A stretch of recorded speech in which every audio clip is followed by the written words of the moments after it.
আসসালামু আলাইকুম, কি অবস্থা সবাই? কেমন আছেন সবাই? আশা করি সবাই ভালো আছেন। ইনশাল্লাহ আমিও ভালো আছি।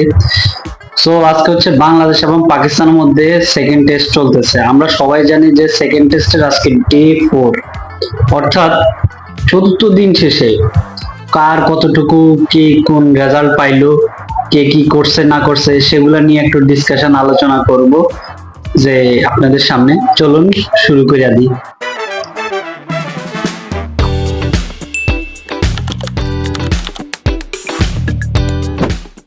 আমরা দেখলাম যে বাংলাদেশ যদি দুইটা ইনিংস মিলে বাংলাদেশের যদি ইনিংস গুলা দেখি যে বাংলাদেশ ফার্স্ট ইনিংসে কত করছে। বাংলাদেশ 278 রান করছে, অল আউট হয়ে গেছে। জবাবে ওইখানে আমরা যদি দেখি লিটন দাস একাই 126 রান করছে লিটন দাস। অপরদিকে মুশফিকুর রহিম ফার্স্ট ইনিংসে মোটামুটি ভালো করলেও কিন্তু সেকেন্ড ইনিংসে মুশফিক ভাই কিন্তু পুরো চেতে গেছে। মানে মুশফিক ভাই যে টেস্টে বাংলাদেশ এখন সেরা ব্যাটসম্যানদের মধ্যে তালিকা 1 নাম্বার, সেটা মুশফিক ভাই এখন পর্যন্ত প্রমাণ দিয়ে যাইতেছে। সেটা কেমনে বুঝলাম? সেটা হচ্ছে 137 রানে ইনিংস খেলার পরও মুশফিক ভাই যখন ড্রেসিং রুমের দিকে যাইতেছিল তখন নিজের একটু মানতে পারে নাই যে আউট হয়ে গেছে। তো শেষ পর্যন্ত বাংলাদেশ হচ্ছে দুইটা ইনিংস মিলে প্রথম ইনিংসে যদিও 278 করছে, পরের ইনিংসে বাংলাদেশ করছে 390 রান। তো হিসাব নিকাশ সবকিছু মিলাইয়া বাংলাদেশ 437 রানের টার্গেট দিচ্ছে, কারণ পাকিস্তান প্রথম ইনিংসে 232 রানে অল আউট হয়ে গেছে। পাকিস্তানের পক্ষে আমরা যদি দেখি বাবর আজম ফার্স্ট ইনিংসেই আপনার মোটামুটি 62 বা এরকম রান করছে। সেকেন্ড ইনিংসে বাবর আজম যদিও 45 রান করছে, এবং পাকিস্তানের আরো তিনজন ব্যাটসম্যান আছে যারা সেকেন্ড ইনিংসে, শান মাকসুদ আছে 71 আউট হয়েছে, তারপরে সালমান আলী আগা 71 আউট হয়েছে, এবং নট আউটে 75 আছে মোহাম্মদ রিজওয়ান।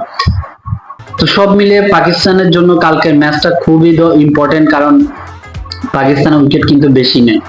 পাকিস্তানের উইকেট আছে মাত্র 3টা। আর অপরদিকে আমাদের বাংলাদেশ, আমাদের টাইগার, তারা দিনের শুরুতে কিন্তু ভালো বোলিং ভালো স্পেলে ছিল, যেভাবে ব্যাটসম্যানদেরকে প্রতিহত করছে।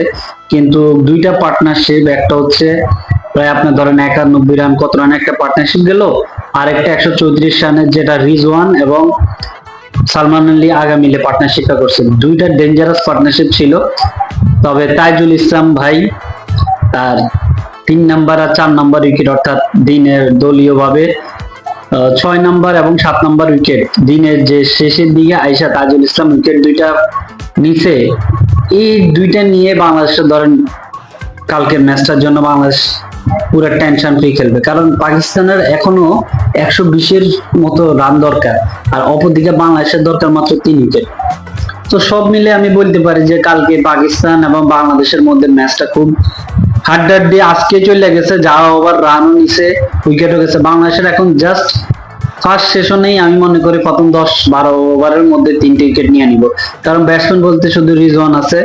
এখন এখন যে আছে সে হচ্ছে সাজিদ আছে, সাজিদের পরে হয়তো শাহিন চাপুরি আছে।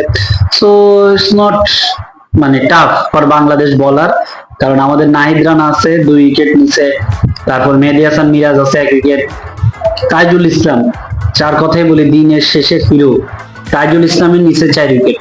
তো সব মিলে বাংলাদেশ এখন মোটামুটি ভালো একটা অবস্থান আছে। আশা করি পাকিস্তানকে টেস্টে হোয়াইট দিয়ে কইরা দিব। আর সব মিলে একটা মজার ব্যাপার কি জানেন? সবচেয়ে মজার ব্যাপার হলো পাকিস্তান ঘুরে ফিরে 71-এর মধ্যে কিন্তু আটকা যায়। 71 সালের মতো যা হয়েছে, এখানেও প্লেয়াররা 71 রানে বেশি মনে করতে পারতেছে না। তো জিনিসটা দেখে খুব ভালো লাগছে। যাই হোক, আগামী কালকের ম্যাচের জন্য শুভকামনা বাংলাদেশ দলকে। আশা করি বাংলাদেশ দল কালকের ম্যাচটা বাংলাদেশ দল জিতা যাইব। সবার জন্য শুভকামনা। আর চ্যানেলটারে বেশি বেশি করে সাবস্ক্রাইব করে দেন। সৈয়দ ক্রিয়েটিভ লেন্স, আপনাদের ভালোবাসা পাইলে তো ভিডিও আরো বানাতে পারি, বুঝেন নাই? Thank you so much.